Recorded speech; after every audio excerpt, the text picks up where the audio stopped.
Hey there. I'm going to talk about the Ford Focus transmission again, and I want to discuss an issue you may have out of it. So, I've had several Focuses, 2012 to 2018. I've owned several of them. I'm a Ford technician, transmission tech. I've had them with brand new TCMs, brand new clutches and forks, and still I've noticed on two of them, maybe 2-3 times a year, 2 or 3 times a year, really intermittently, going down the highway is usually when it happens. Like, you're going down a hill, you coast, you let off the throttle, and then you go to re-accelerate at the bottom of the hill, and the engine just free revs like it's in neutral, and maybe a second or two later it'll start working again, but for whatever reason it will not set a code. The mechanic you bring it to, or if you do your own work, they can't duplicate it, that can't diagnose it because it's not happening, not setting any codes. Let me tell you what I'm thinking here. So this Focus I own right now, a couple times in the past 4 months, I've been going down the highway, like I said, and it would just lose engagement for a few seconds.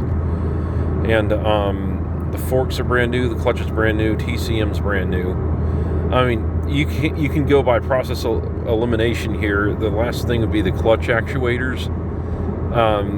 Being on the highway would be 6th gear, so that would be the lower actuator, clutch B on the bottom, that actuator. But I want to explain more than just that. When the actuators intermittently have an issue like that, they may not set a code.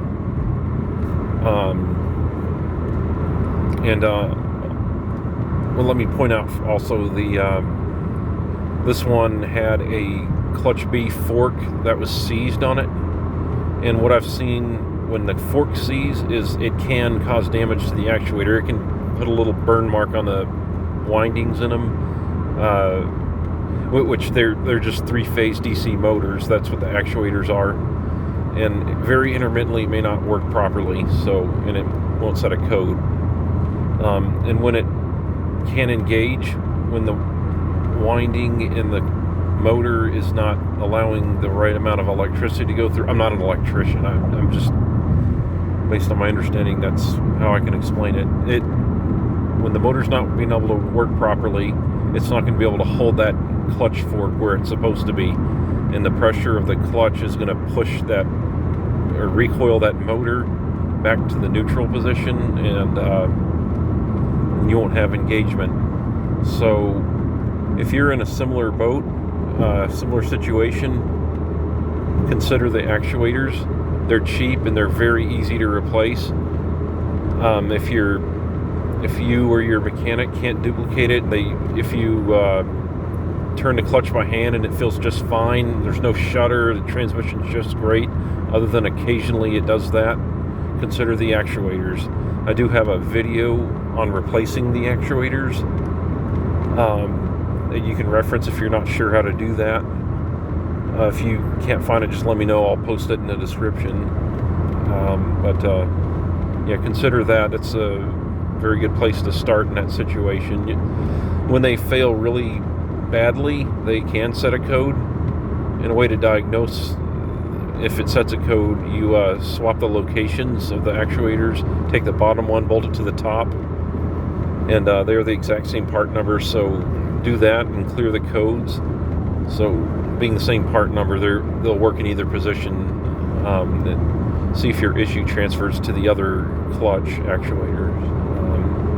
Like if you have a PO90C code, or just in general a clutch B code, and you swap it to A, and the issue transfers to A, there you go. I hope this video helps you out. I know these transmissions have their issues, and the rest of the car is really good. as far as the engine and stuff like that. So it's kind of frustrating, but yeah, I appreciate you watching. Please subscribe for more. Have a good day. Good luck to you. Put any questions down below. I will answer them. All right, have a nice day.